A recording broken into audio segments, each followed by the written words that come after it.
Why people like to get in these, I have no idea. Those wooden mazes with their twists, turns, and dead ends, designed specifically as a place for people to get lost. In a little mountain town where my family often vacations, there's one of these contraptions. Each participant is in a race against the clock. The goal is to locate the letters M, A, Z, and E before you get through it. And if you're fast enough, you'll win a cheap plastic prize. My kids love it.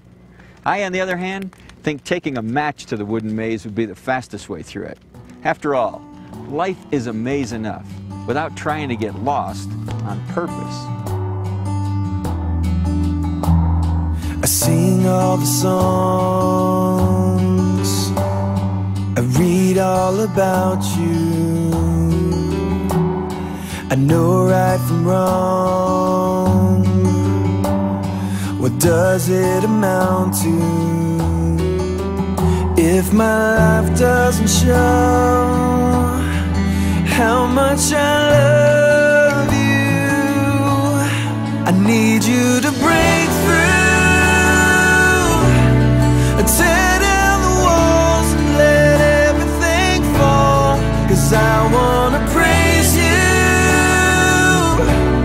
with nothing between you and me. I need you to break through.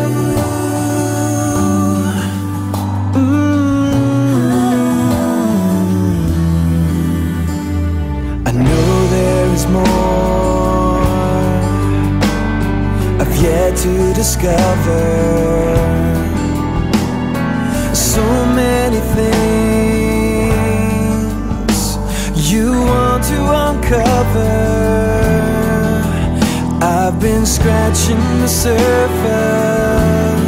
I wanna go deeper. I need you to break through, tear down the walls, let everything fall. 'Cause I wanna praise you with nothing between you and me. I need you to break through.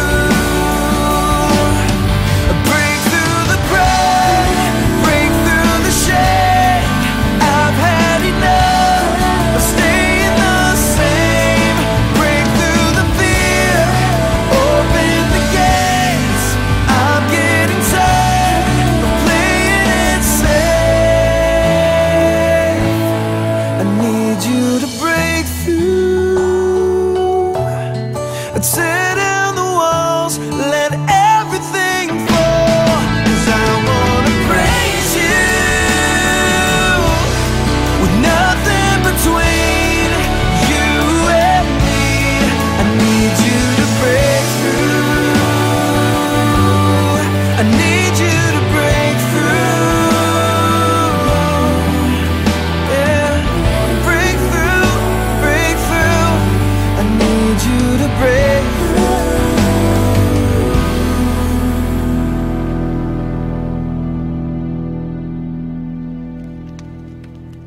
My youngest son was 10 years old when we were hiking through a maze of boulders on our way to Chasm Lake at the base of Longs Peak. We had left the trailhead a little later than we should have, and we arrived at the lake at sunset. After we sat down by the lake and watched that beautiful sunset, it started to get dark and cold.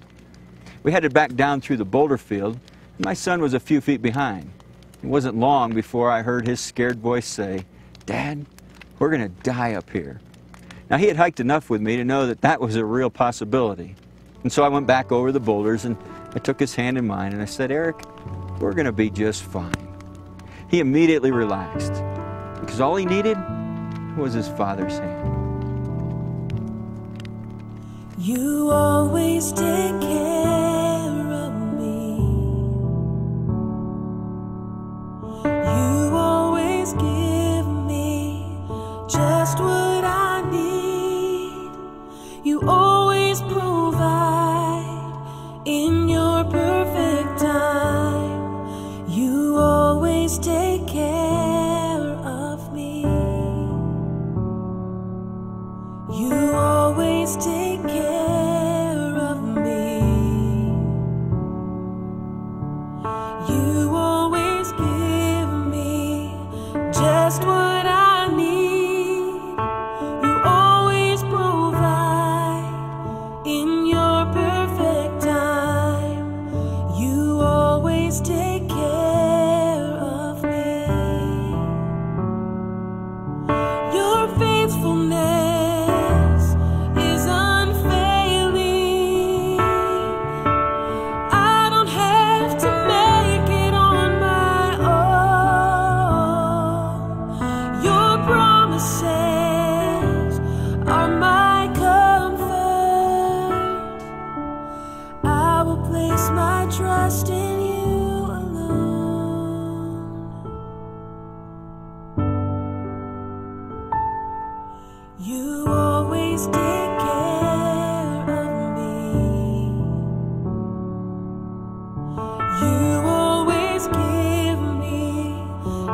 Millions of people have found comfort in the 23rd Psalm, especially with the opening thought, "The Lord is my shepherd, I shall not want."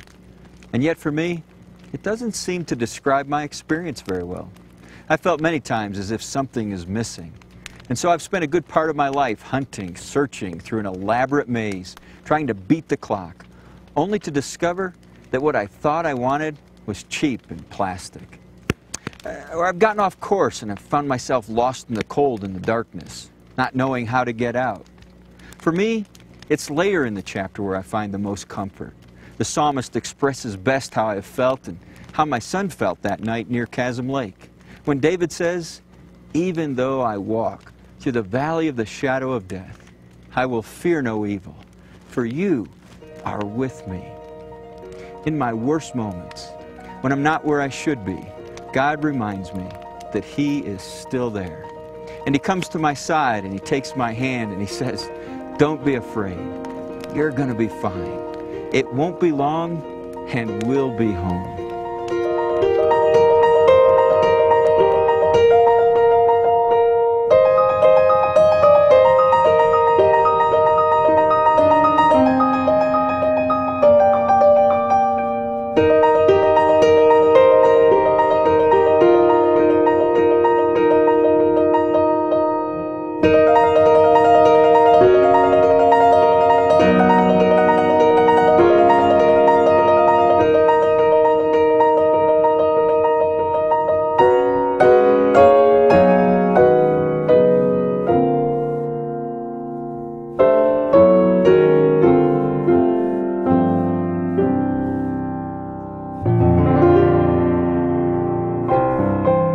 The Lord is my shepherd, I shall not want.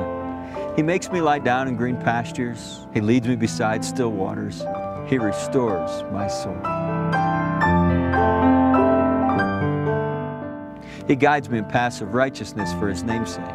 And even though I walk through the valley of the shadow of death, I will fear no evil, for you are with me.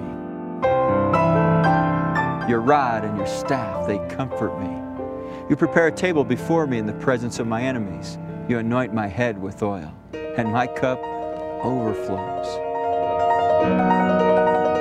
Surely goodness and mercy will follow me all the days of my life, and I will dwell in the house of the Lord forever.